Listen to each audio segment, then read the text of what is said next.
Shalom Bapak Ibu Saudara-saudari yang dikasihi Tuhan. Kita bersyukur kita boleh kembali bertemu di ibadah online kita pada hari Minggu ini. Sebelum kita mulai ibadah kita pada hari ini, kita berdoa terlebih dahulu. Bapa, terima kasih Tuhan. Kami bersyukur untuk penyertaan, pertolongan-Mu Bapa, perlindungan-Mu Bapa, kebaikan-Mu, kesetiaan-Mu Tuhan dalam kehidupan kami. Sampai pada detik ini Tuhan, Engkau selalu menjaga kami, menyertai kami, menuntun setiap langkah kami Bapa. Tuhan, kiranya Tuhan di hari Minggu pagi ini kami hendak beribadah datang kepadamu Tuhan dengan segenap hati kami. Biarlah Tuhan memfokuskan hati dan pikiran kami untuk memuji, menyembah-Mu Tuhan, mendengar dan merenungkan kebenaran firman-Mu Bapa. Kami mau serahkan ibadah kami dari awal pertengahan sampai akhir ke dalam tangan-Mu Bapa. Di dalam nama Tuhan Yesus kami sudah berdoa. Amin. Mari kita angkat pujian, sungguh besar setiamu Tuhan.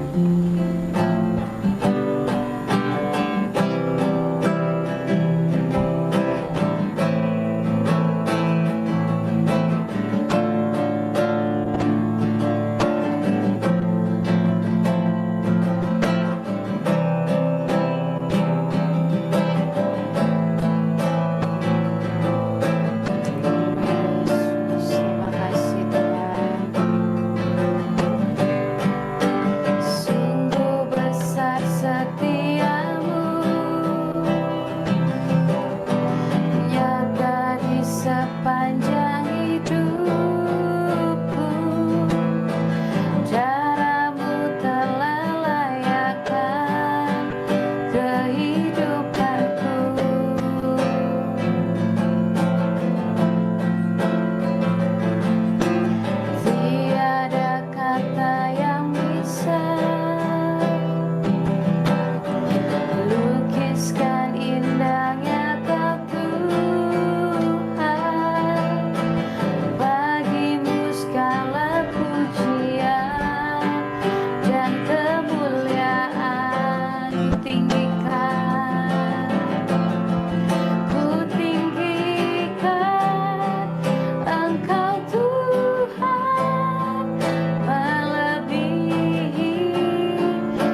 kasih Bapa. Terima kasih Tuhan, biarlah roh-Mu terus menyala-nyala dalam hati kami, dalam hidup kami Bapa. Kami mau terus memuji Tuhan, menyembah-Mu Tuhan dalam roh dan kebenaran kami. Di dalam nama Tuhan Yesus Kristus, kami siap memuji Tuhan. Haleluya, amin. Mari kita angkat pujian Allah sanggup.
Mari kita mau siapkan hati kita untuk kita merenungkan kebenaran firman Tuhan.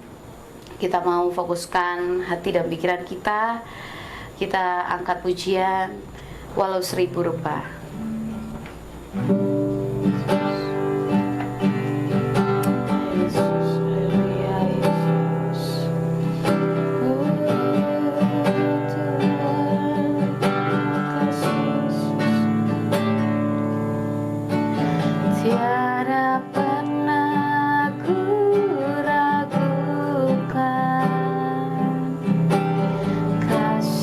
Setiamu ya Tuhan.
firman Tuhan, saya serahkan kepada hambanya.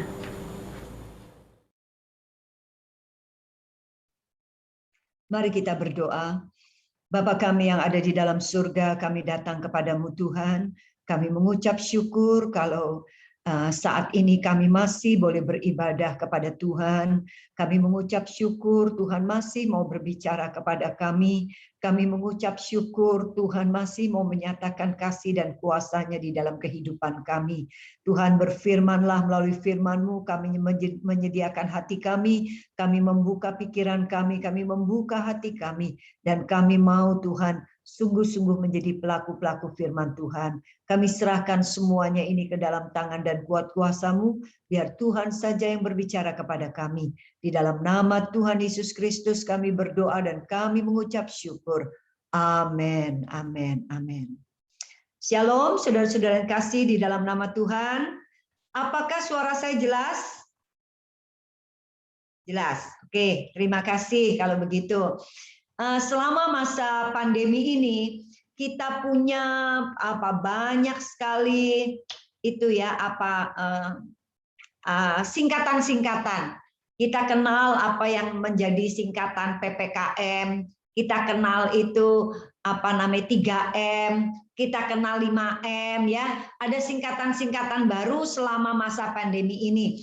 Dan saya percaya bahwa saudara-saudara semua pasti kenal dengan singkatan 5M. Ya, dulu kita 3M, tapi sekarang katanya harus 5M ya. 5M kita tahu semua, saya sudah tidak usah menjabarkan.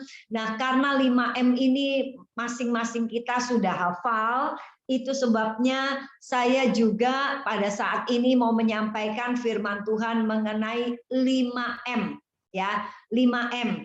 Dan sejak kecil kita diajar oleh guru kita bacaan-bacaan yang kalau kita kenal vokal-vokal yang ada di dalam huruf kita, yaitu A, I, U, E, O. Jadi kalau 5M, maka khotbah kita pada saat ini adalah Mamimu Memo. Ya, ingat ya, Mamimu Memo. Ingat, gampang sekali untuk diingat khotbah kita, yaitu Mamimu Memo. Nah, sekarang kita masuk kepada ma yang pertama ya, M yang pertama yaitu ma ya. Apa itu ma? Ma itu adalah masalah. Saya percaya bahwa semua kita, mau orang percaya, mau bukan orang percaya, kita semua pasti mengalami masalah. Mau orang baik, mau orang jahat, semua punya masalah. Mau anak kecil, mau orang tua, semua punya masalah. Mau orang bodoh, mau orang pintar, semua punya masalah. Kitab Pengkhotbah mengatakan bahwa selama kita masih hidup di dalam dunia, maka kita semua pasti akan mengalami masalah. Mau orang percaya, mau bukan orang percaya juga mengalami masalah. Kenapa? Kenapa kita mengalami masalah? Karena kita masih hidup di dalam dunia. Ya, kita hidup di dalam dunia yang kita tahu bahwa dunia ini ada di bawah kekuasaan iblis. Itu sebabnya kenapa kita selalu mengalami masalah demi masalah. Karena iblis mau kita ini hidup susah. Itu sebabnya iblis izinkan kita mengalami masalah. Tapi kita tahu bahwa kita semua pada waktu kita mengalami masalah, dan khususnya saat pandemi ini ada banyak masalah-masalah yang kita hadapi. Antara lain masalah-masalah yang kita hadapi adalah masalah kekurangan. Ya, gara-gara pandemi maka kita kekurangan. Nah, ada yang tokonya nggak bisa buka karena PPKM, ada yang udah nggak bisa produksi lagi karena nggak ada yang beli, ya. Ada yang di PHK karena udah nggak ada yang dikerjain lagi, ya. Hotel-hotel tutup, wisata tutup, semua tutup, begitu ya. Sehingga kita mengalami kekurangan. Ada juga yang mengalami masalah karena nama baik. Nama baik itu bisa jadi karena memang kita yang salah. Karena kita yang salah, mau tidak mau nama kita jadi jelek. Nama baik kita jadi tercoreng karena kita melakukan kesalahan. Begitu ya. Atau kita nggak berbuat salah, tapi nama kita tetap juga jelek. Kenapa? Kita tahu kita hidup di tengah-tengah serigala. Kita tahu bahwa selalu di sekeliling kita, jangan kaget, selalu akan ada orang-orang yang fitnah, orang-orang yang gosip, orang-orang yang iri dengan kita. Itu selalu ada di sekeliling kita. Dan itu sebabnya nama kita yang kita nggak buat apa-apa, kita nggak ada a, i, u, e, o, tahu-tahu nama kita jelek aja karena gosip, karena fitnah dan sebagainya. Kita ada masalah mengenai hal ini. Ada juga masalah sakit penyakit, ya, sakit. Nah, kalau sakit, semua kita juga pernah mengalami sakit. Pada waktu kita sakit, pasti ada masalah. Karena ada hal-hal yang seharusnya kita bisa lakukan, menjadi kita tidak bisa melakukan karena kita sakit. Ya. Kemudian ada lagi masalah yang paling besar dalam kehidupan kita, yaitu kematian. Nah, karena kematian, sehingga kita tidak bisa sudah lakukan apapun juga. Ada masalah. Ya, ada banyak masalah. Dan pada waktu masalah ini terjadi di dalam kehidupan kita, apa yang terlintas di dalam pikiran kita? Ada banyak orang-orang yang pada waktu mengalami masalah, mulai mempertanyakan kasih Tuhan. Mulai mempertanyakan kuasa Tuhan. Mulai ragu-ragu dengan Tuhan. Mulai meninggalkan Tuhan. Mulai muring-muring, marah-marah. Mulai nyalain si A, nyalain si B, nyalain si C. Mulai menyalahin situasi ini gara-gara pandemi, gara-gara corona, gara-gara aku di PHK, gara-gara ini, gara-gara pada akhirnya masalah cukup banyak membuat orang-orang mulai berpikir negatif. Ya, berpikir negatif. Nah, mari kita mau melihat sebetulnya kita begini. Mari kita belajar jadi orang yang tidak terlalu cepat untuk memberikan respon pada waktu kita melihat atau mengalami sesuatu. Jangan terlalu cepat, karena kita nggak tahu ujungnya apa. Nggak tahu ujungnya apa. Nah, masalah ini juga terjadi. Awalnya memang masalah. Tetapi yuk kalau kita ngelihat, apa sih ujungnya? Yuk sama-sama kita ngelihat ujungnya. Tadi ma, kedua mami, sekarang mi. Yaitu apa? Misi. Ternyata ujung dari persoalan ini dipakai oleh Tuhan untuk menjadi misinya Tuhan. Misi. Coba kita sama-sama membuka Alkitab kita, kalau kita mau lihat di dalam Yohanes, pasalnya yang kedua, ayatnya yang ke-11. Demikian firman Tuhan. Hal itu dibuat Yesus di Kana yang di Galilea sebagai yang pertama dari tanda-tandanya, dan dengan itu ia telah menyatakan kemuliaannya dan murid-muridnya percaya kepadanya. Ya. Yohanes 2 ayat 11 itu bisa di next itunya, karena di situ ada itu kita bisa baca sama-sama ya, tanpa harus membuka Alkitab. Mungkin ada yang belum siap Alkitab. Jadi hal itu dibuat Yesus di Kana. Ini adalah kisah pada waktu air anggur tidak tersedia sementara jamuan pesta belum selesai. Ada pernikahan, ada perkawinan di Kana yang pada waktu itu tradisi mewajibkan menyediakan air anggur, tapi rupanya tamu masih banyak yang hadir, air anggur sudah habis. Akhirnya Tuhan lakukan sesuatu, dan waktu Tuhan lakukan sesuatu, murid-muridnya percaya kepadanya. Karena itu Tuhan punya kesempatan, ya. Dulunya ini memang kan setelah Yesus berumur 30 tahun, setelah itu Yesus baru melakukan pelayanan selama 3,5 tahun kira-kira. Nah, pada waktu berumur 30 itu Yesus mulai mencari orang-orang yang mau menjadi murid-muridnya. Akhirnya ketemulah 12 orang. Nah, murid-murid itu pada waktu itu tuh belum tahu. Mereka baru berpikir bahwa Yesus itu adalah guru yang hebat. Dia adalah seorang yang pinter Taurat. Bahkan ahli-ahli Taurat pun kalah dengan Yesus. Ditanya apa aja dia bisa jawab. Dia bisa nerangkan dengan sangat jelas dan sangat detail mengenai Taurat. Nah, itu sebabnya murid-murid hanya melihat Yesus sebagai satu sosok, satu guru yang hebat di dalam pengetahuan mengenai Taurat dan hebat di dalam melakukan Taurat. Karena kita harus tahu bahwa orang zaman dulu itu kalau umur pada waktu umur 12 tahun maka setiap anak akan diuji. Ujiannya adalah Taurat. Kalau dia lulus, dia akan disebut son of Torah atau anak Taurat. Tetapi kalau dia tidak lulus, maka dia disebut bukan anak Taurat, tetapi son of disobedience, yaitu anak yang tidak taat.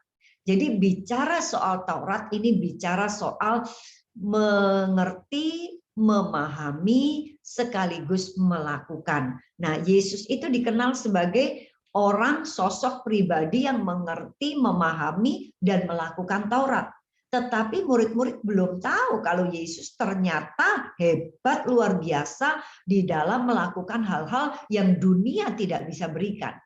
Mujizat, ya, percaya. Akhirnya murid-murid menjadi percaya kepada Tuhan. Lanjut, Yohanes pasalnya yang keempat, ya. Terus itunya PowerPoint-nya Yohanes pasal 4 ayat 39. Dan banyak orang Samaria dari kota itu telah menjadi percaya kepadanya karena perkataan perempuan itu yang bersaksi, ia mengatakan kepadaku segala sesuatu yang telah kuperbuat. Perempuan Samaria punya masalah mengenai nama baik. Itu memang dosa yang dia buat. Karena dia hidup nggak benar. Dia hidup bersama dengan laki-laki orang. Tapi kemudian ada perubahan di dalam dirinya. Pada waktu ada perubahan di dalam dirinya, kemudian dia mulai menyaksikan siapa Yesus yang mengubah hidupnya itu. Dan waktu orang-orang mendengar apa yang dikatakan oleh perempuan ini, di situ dikatakan bahwa banyak orang Samaria dari kota itu. Banyak, bukan satu. Lebih dari satu, karena dikatakan banyak telah menjadi percaya. Percaya kepada siapa? Percaya kepada Yesus. Akhirnya persoalan yang terjadi dipakai oleh Tuhan untuk menjadi ladang misinya Tuhan. Lanjut, masih tetap pasalnya yang keempat, ayat yang selanjutnya, yaitu ayat yang ke-53. Dikatakan demikian, Yohanes 4 ayat 53. Maka teringatlah ayah itu bahwa pada saat itulah Yesus berkata kepadanya, anakmu hidup, lalu ia pun percaya, ia dan seluruh keluarganya. Ini ditulis pada waktu ada seorang pegawai istana. Pegawai istana itu berarti orang Roma. Karena orang Roma berarti dia adalah orang yang belum percaya kepada Tuhan. Ya, orang yang non-Kristen pada waktu itu. Nah, kemudian Tuhan melakukan sesuatu, menyembuhkan anak yang sakit ini, anaknya pegawai istana. Dan pada waktu anaknya sembuh, firman Tuhan mengatakan, ia pun percaya, ia dan seluruh keluarganya. Itu berarti bahwa kembali lagi melalui masalah sakit penyakit, Tuhan melakukan sesuatu dan akhirnya orang menjadi percaya, bahkan ia dan seluruh keluarganya. Yang terakhir, Yohanes pasalnya yang ke-11. Kita melihat banyak di antara orang-orang Yahudi yang datang melawat Maria dan yang menyaksikan sendiri apa yang telah dibuat Yesus, percaya kepadanya. Ini cerita mengenai bagaimana waktu itu Yesus membangkitkan Lazarus. Waktu Yesus membangkitkan Lazarus, kita tahu bahwa waktu itu Yesus teriak, Lazarus sudah 4 hari dimakamkan, dan kemudian Yesus teriak. Sebetulnya Yesus tidak perlu teriak, tetapi kalau kita membaca di ayat-ayat sebelumnya, kita akan tahu bahwa Yesus sengaja bicara kencang supaya orang mendengar apa yang sedang dilakukan dan apa yang sedang dikatakan oleh Yesus. Tujuannya adalah apa? Supaya mereka melihat, dan pada akhirnya waktu Lazarus keluar, mereka menjadi percaya kepada Tuhan. Jadi sekali lagi kita melihat, ternyata setiap masalah demi masalah yang kita hadapi, Tuhan sanggup membuat masalah-masalah itu menjadi ladang misi. Tuhan sanggup membuat masalah-masalah yang terjadi di dalam kehidupan kita. Sekali lagi, Tuhan tidak pernah buat masalah. Tuhan tidak pernah memberikan kepada kita masalah, tidak. Tapi masalah itu pasti ada karena kita masih hidup di dalam dunia yang tidak sempurna, yang bobrok ini. Nanti kalau kita sudah di surga, maka kita tidak akan pernah ada masalah lagi. Karena memang Tuhan tidak pernah membuat masalah, ya. Tetapi karena kita masih hidup di dalam dunia yang mana iblis masih punya kuasa, maka iblis bisa membawa kita kepada masalah demi masalah. Iblis punya 1000 macam cara untuk membuat masalah, tapi Tuhan punya 1001 macam cara untuk membuat masalah yang kita hadapi itu justru menjadi misi. Menjadi ladang misi, menjadikan orang-orang yang pada akhirnya menjadi percaya kepada Tuhan. Jadi sekarang kita melihat, itu sebabnya tadi saya katakan jangan terlalu cepat untuk komentar sesuatu yang kita belum tahu ujungnya apa, yang kita belum tahu cerita utuhnya apa. Ternyata cerita utuhnya adalah setiap masalah yang Tuhan izinkan, Tuhan mengizinkan. Kenapa Tuhan mengizinkan? Kenapa saya katakan mengizinkan? Karena iblis tidak mungkin melakukan sesuatu kalau nggak diizinkan Tuhan. Apapun. Iblis kalau lakukan sesuatu dia nggak bisa seenaknya sendiri. Dia harus minta izin sama Tuhan. Tuhan izinkan.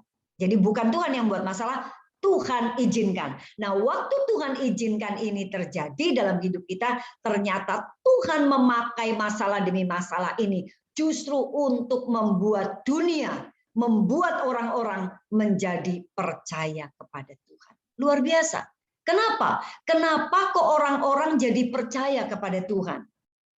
Karena apa? Sekarang M yang pertama ma, M yang kedua mi, M yang ketiga yaitu mu, mamimu. Yaitu apa? Mengapa mereka percaya? Karena mereka lihat mujizat. Karena mereka lihat mujizat. Ya, mereka lihat mujizat. Nah, kalau kita lihat di sini apa namanya? Kenapa apa mereka menjadi percaya? Karena mereka melihat mujizat. Yang disebut dengan mujizat ini bukanlah sesuatu yang manusia bisa kerjakan.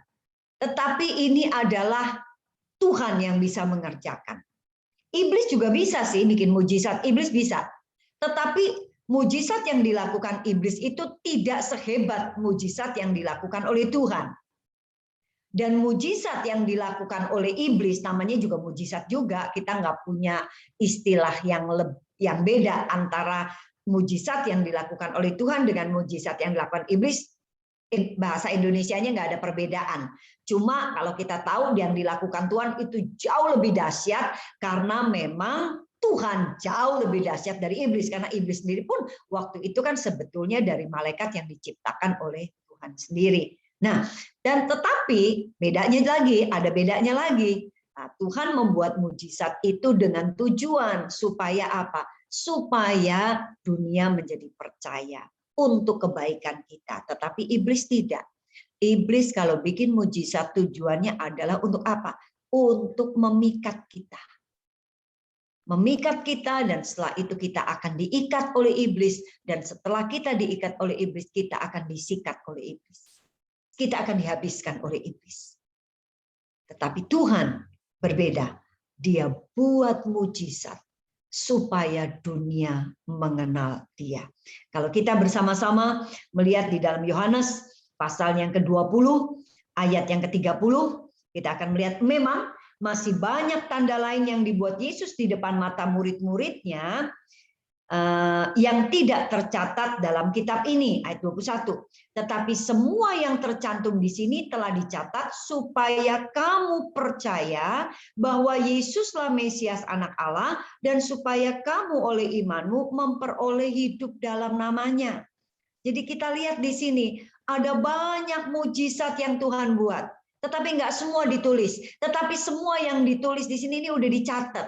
Tujuannya adalah apa? Semua yang tercantum di sini sudah dicatat. Supaya kamu, saya, kita semua percaya bahwa Yesuslah Mesias Anak Allah. Dan supaya kamu oleh imanmu memperoleh hidup di dalam namanya. Puji nama Tuhan. Jadi sekarang kita tahu bahwa dari masalah menjadi misi, karena di tengahnya ada mujizat, ya, ada mujizat.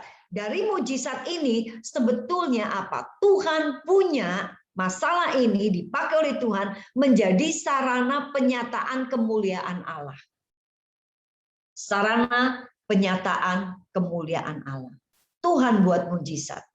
Tuhan pada waktu kita punya masalah, itu sebetulnya kesempatan untuk Tuhan mendemonstrasikan kalau Dia adalah Allah yang El Shaddai.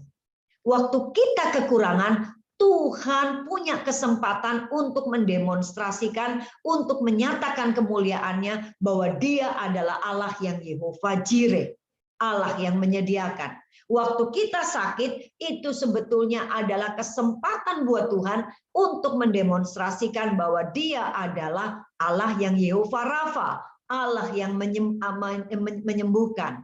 Ya, pada waktu kita mengalami masalah-masalah mungkin dengan nama baik, kita tahu bahwa itu sebetulnya adalah kesempatan bagi Tuhan untuk mendemonstrasikan bahwa Dia adalah Allah yang sanggup memulihkan nama kita.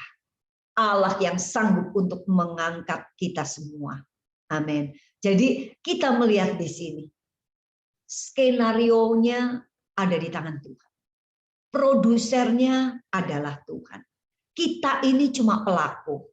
Kita ini cuma artis-artisnya Tuhan. Kita ini cuma pemain-pemain film. Ya. Dan Tuhan sudah bikin skenario. Esther, begini ya nanti, kamu akan lewat begini nih, begini-begini. Tapi lihat, Tuhan mengatakan bahwa nggak ada yang mustahil buat Tuhan. Ya, tidak ada yang mustahil. Apa yang nggak pernah kita lihat, apa yang nggak pernah kita dengar, apa yang nggak pernah timbul di dalam hati, itu yang Tuhan sediakan buat kita. Tuhan punya kesempatan. Dulu, jujur kalau ada masalah, saya pasti marah sama Tuhan. Kalau ada masalah, pasti saya bilang, kok Tuhan jahat? Kok Tuhan begini? Kok Tuhan begitu? Mana janji Tuhan? Mulai ragu, tidak mempercayakan apa yang Tuhan katakan. Tidak lagi. Jengkel. Marahin orang yang ada di sekeliling. Marahin situasi dan kondisi yang ada. Padahal skenarionya Tuhan nggak begitu. Skenarionya Tuhan adalah Tuhan sedang mau punya kesempatan untuk mendemonstrasikan. Esther, ayo. Kita nih lagi main film. Yuk, mari kita jalani saja. Kita tahu bahwa ujung-ujungnya itu adalah apa? Itu demonstrasi kemahakuasaan Allah. Kalau kita lihat film-film, apa itu film Rambo, apa itu film Bruce Willis, film Die Hard, ya. Kita akan lihat sebesar apapun masalah yang mereka hadapi, sudah terpojok sekalipun rasanya seperti tidak ada lagi keselamatan, tidak ada lagi pertolongan buat mereka. Kalau Rambo kita tahu filmnya mungkin dia sudah ada di dalam satu ruangan, nggak ada alat, nggak ada apa, begitu ya, udah dikepung, tapi selalu dia akhirnya bisa menang. Die Hard, walaupun Bruce Willis, walaupun rasanya sudah babak belur, terus dia mungkin sudah ada di sayapnya pesawat, begitu ya, tapi ternyata bisa juga akhirnya dia menang. Begitu, padahal lawannya tuh, luar biasa kuatnya. Tapi film tuh bisa begitu. Nah, apalagi Tuhan sedang bikin film di dalam kehidupan kita. Nih kita artisnya. Kita sekarang ini nggak tahu kita nih ada di 1/4 film, ada di 1/3, udah ada di setengah, udah ada di 3/4, kita nggak tahu. Tapi kita percaya bahwa ujungnya itu adalah kemuliaan yang Tuhan sedang siapkan untuk kita melihat, kita mengalami. Dan supaya dunia melihat, dunia menyaksikan, dunia mendengar bahwa Allah yang kita sembah, Allah yang kita percayai adalah Allah yang sanggup menolong kita dari setiap persoalan masalah yang kita menghadapi. Amin. Itu sebabnya mulai saat ini mari kita menjadi orang-orang yang mulai pikirannya dibuang yang negatif. Kalau ada masalah justru kita menjadi optimis. Ada masalah ini dinamis malah. Kalau ada masalah kita mengatakan, oh Tuhan, rupanya Tuhan sedang mau pakai aku menjadi sarana penyataan kemuliaan Allah. Oh rupanya Tuhan sedang mau ada misi nih lewat ini nih. Misinya adalah membawa jiwa-jiwa supaya mereka melihat dan menjadi percaya kepada Tuhan. Melalui apa? Melalui mujizat yang Tuhan kerjakan, yang Tuhan garap dari persoalan yang kita hadapi. Saya percaya semua saudara-saudara pasti mau alami mujizat. Mau nggak? Pasti mau. Pasti mau ya. Tapi memang kita mesti ngelewatin masalah dulu. Karena kalau nggak ada masalah kita juga nggak butuh mujizat. Nah, untuk membuat mujizat ini memang perlu kerjasama antara kita dengan Tuhan. Memang mujizat sepenuhnya dikerjakan oleh Tuhan, tetapi itu perlu kerjasama dengan kita. Oleh sebab itu kita masuk kepada M yang keempat. Mamimume sekarang. Yang me, yaitu apa? Menang. Kita mesti menang. Sampai kita menerima mujizat itu, maka kita mesti menang. Karena ada banyak orang yang sebelum mujizat ini terjadi, dia sudah kalah. Kalau kalah, nggak alami mujizat, nggak akan bisa menyaksikan kepada dunia bahwa Allah yang kita sembah adalah Allah yang hebat, Allah yang El Shaddai, Allah yang tidak terbatas, Allah yang berkuasa, ya. Nggak bisa. Itu sebabnya apa? Kita mesti menang. Nah, sekarang gimana caranya supaya kita bisa menang?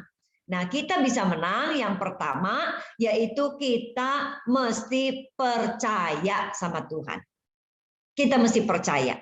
Semua mujizat-mujizat tadi terjadi karena apa? Karena semua yang mengalami persoalan pada akhirnya persoalan itu ditangani oleh Tuhan. Mari kita jadi orang-orang yang jangan percaya kepada orang pinter. Jangan mempercayakan persoalan kita itu justru kepada dukun-dukun, terus kepada hal-hal yang begitu, percaya kepada bintang-bintang, horoskop. Jangan. Percaya kepada Tuhan, karena waktu kita percaya kepada Tuhan, maka hasilnya itu adalah hasil yang luar biasa. Ya, mari kita belajar mempercayakan semua itu kepada Tuhan. Ingat Tuhan udah buat skenarionya. Izinkan skenarionya terjadi dalam hidup kita. Ya, izinkan mujizat itu terjadi di dalam kehidupan kita. Izinkan. Ada satu hal yang tadi saya lupa mengatakan bahwa mujizat itu, ya, mujizat itu saya mau bilang, jangan kita salah tanggap. Mujizat itu tidak selalu kalau misalnya kita sakit kemudian sembuh, itu baru ada mujizat. Kalau tidak sembuh maka tidak ada mujizat, jangan salah. Waktu kita sembuh memang itu mujizat. Tetapi pada waktu kita belum sembuh, waktu kita mungkin tidak sembuh, tetapi waktu kita masih tetap bisa mengucap syukur kepada Tuhan di dalam segala perkara, itu mujizat. Itu mujizat. Ada banyak orang-orang yang diberkati luar biasa. Pada waktu apa? Pada waktu kita pergi ke rumah sakit, orang itu kita tahu sakitnya parah, tetapi dia masih tersenyum, dia masih bisa mengucap syukur, dia masih bisa mengatakan Tuhan baik, dia masih bisa mengatakan jangan pernah tinggalkan Tuhan. Itu mujizat. Itu adalah cirinya orang menang. Cirinya orang menang adalah dia percaya penuh kepada Tuhan, percaya penuh kepada Tuhan. Ceritanya dipercayakan penuh kepada Tuhan. Oke, nomor 1 percaya. Yang kedua yaitu apa? Taat. Taat. Ada banyak orang tidak taat dengan apa yang Tuhan perintahkan. Tidak taat dengan jalan-jalannya Tuhan. Karena memang saya mau mengatakan jalan-jalan Tuhan itu ada atau bahkan sering, kadang atau sering, itu hal-hal yang rasanya nggak masuk akal. Kok begini, kok begini? Itu sebabnya banyak orang yang akhirnya gagal dan nggak alami mujizat. Karena apa?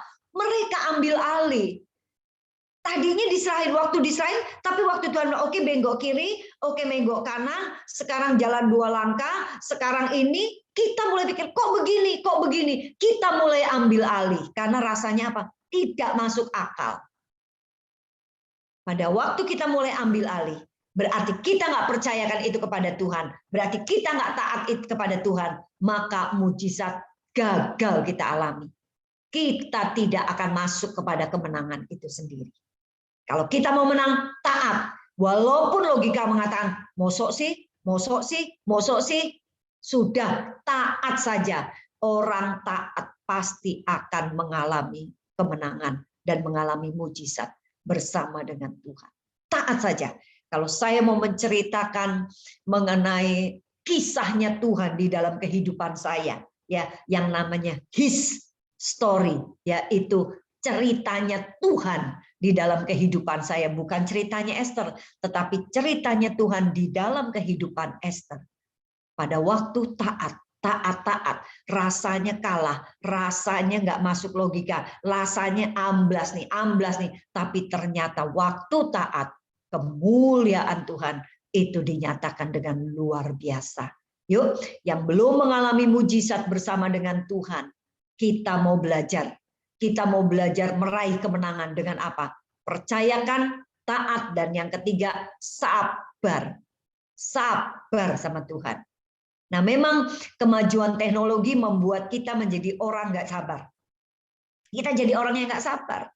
Apa-apa maunya cepet, dang, mari, dang, cepet, dang, mari, dang. Oh, apa? Cepet, maunya begitu. Semua instan, semua maunya instan. Tidak sabar. Coba bayangkan. Kenapa kok Tuhan pada waktu diminta oleh Marta Maria untuk datang melihat Lazarus sakit untuk menyembuhkan, Tuhan nggak segera datang. Bahkan sudah sampai 4 hari Lazarus ada di kuburan. Sebenarnya udah bau, udah busuk itu 4 hari, ya, udah busuk. Kalau orang yang meninggal aja pasti ditanya ini mau diformalin apa enggak. Karena kalau nggak diformalin nggak bisa tahan lama. Nah, sabar sampai 4 hari. Waktunya Tuhan tuh pasti waktu yang terbaik. Ya, kalau kita mau sabar, jangan pernah bikin expired date sendiri. Jangan pernah bikin masa kadaluarsa sendiri. Seringkali orang gagal untuk mengalami mujizat karena dia bikin expirednya sendiri. Karena dia bikin waktunya sendiri. Maunya sekarang. Cepat. Padahal waktunya Tuhan bukan waktunya kita. Dan Tuhan tahu persis kapan dia harus melakukan. Karena kalau waktunya Tuhan, pasti apa? Pasti semakin banyak orang yang bisa mendengar dan melihat apa yang kita alami. Ini tujuannya Tuhan, kadangkala memperpanjang sesuatu itu karena apa? Tuhan mau lebih banyak orang lagi tahu, lebih banyak orang lagi melihat, lebih banyak lagi orang sedang nonton apa yang kita alami. Tujuannya begitu. Tuhan kerjakan sesuatu, berarti semakin banyak orang itu mereka akan melihat kemuliaan Tuhan. Amin.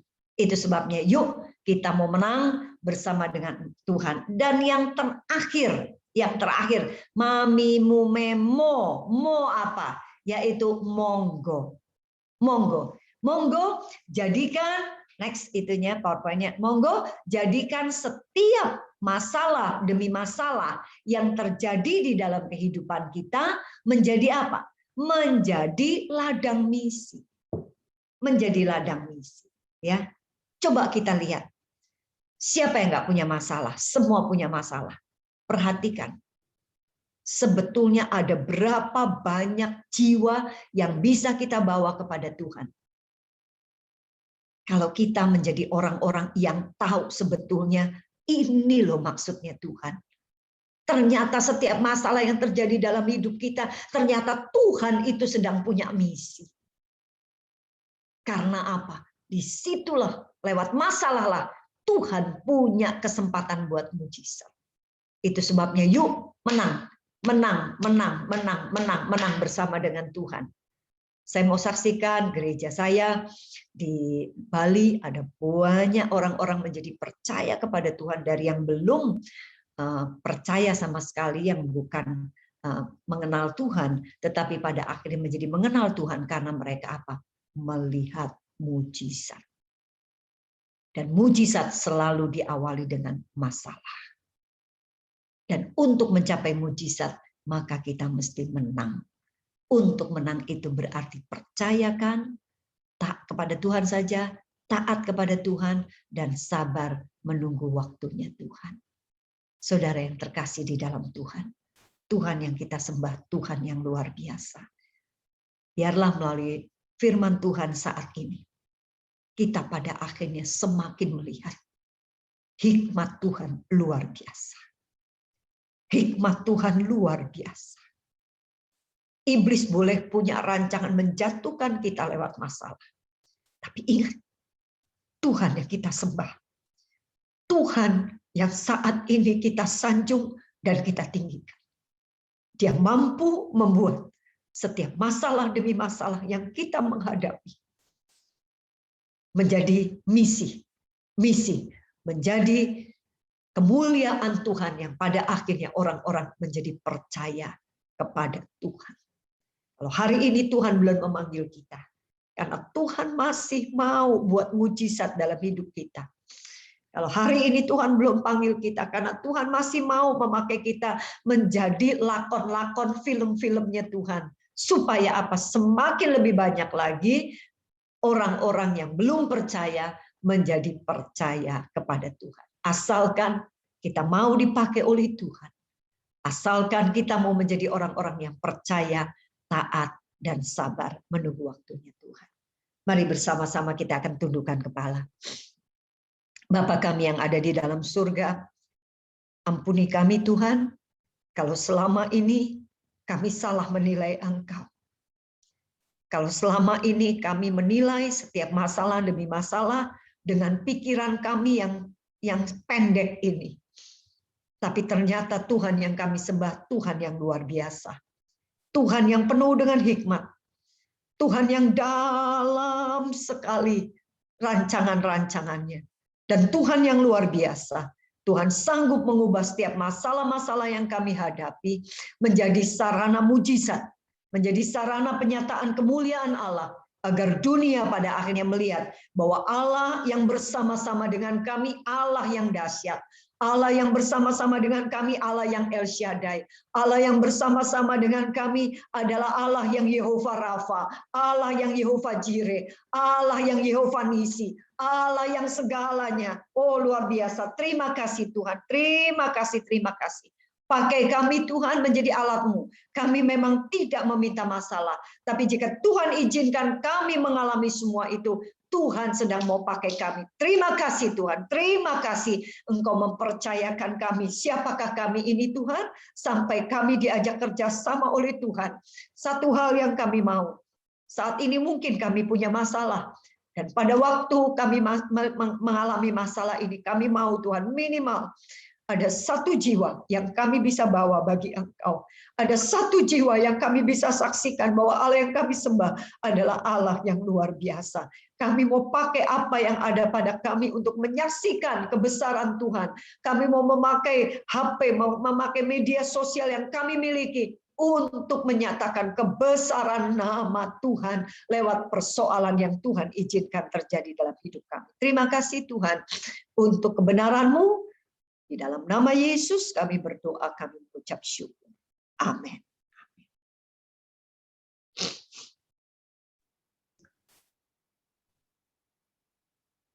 Puji Tuhan. Terima kasih Bu Esther untuk kebenaran firman yang sudah disampaikan. Tuhan memberkati. Untuk doa penutup, saya kembalikan lagi kepada Bu Esther untuk berdoa. Mari bersama-sama kita akan mengakhiri ibadah kita pada hari ini. Bapa kami yang ada di dalam surga, kami sekali lagi mengucap syukur. Tak henti-hentinya kami mengucap syukur kepada Engkau. Karya-Mu dalam, karya-Mu luar biasa. Hikmat-Mu luar biasa Tuhan di dalam kehidupan kami. Terima kasih Tuhan, terima kasih. Biarlah ibadah kami pada hari ini boleh sungguh-sungguh menjadi dupa yang harum di hadapan-Mu. Dan jika sebentar kami akan berpisah satu dengan yang lainnya, kami memohon berkat yang daripada Engkau. Karena dari Engkaulah berkat yang sesungguhnya dan berkat yang luar biasa yang bisa kami terima. Tuhan memberkati pekerjaan, memberkati usaha, memberkati mata pencaharian kami semua. Tuhan memberkati kesehatan kami. Tuhan memberkati apapun yang kami mengerjakan. Dan Tuhan terus genggam kehidupan kami, agar supaya kehidupan kami ini semakin hari semakin dibentuk, semakin hari semakin menyerupai Engkau, semakin hari kami semakin kudus dan sampai ke puncak bukit kesucian Tuhan. Dan kami percaya Tuhan bahwa berkat-Mu, penyertaan-Mu, perlindungan-Mu senantiasa ada di dalam kehidupan kami. Biarlah kiranya saudara-saudara terkasih di dalam nama Tuhan, Engkau akan menjadi seperti pohon yang ditanam di tepi aliran air, yang tidak pernah layu daunnya, yang selalu berbuah pada musimnya. Apa saja yang engkau melakukan, Tuhan akan membuatmu menjadi berhasil. Kiranya kasih karunia daripada Allah Bapa, penyertaan dari Tuhan kita Yesus Kristus, dan penghiburan daripada Roh Kudus menyertai kita mulai saat ini sampai Tuhan datang kedua kali. Semua yang percaya bersama-sama mengatakan amin.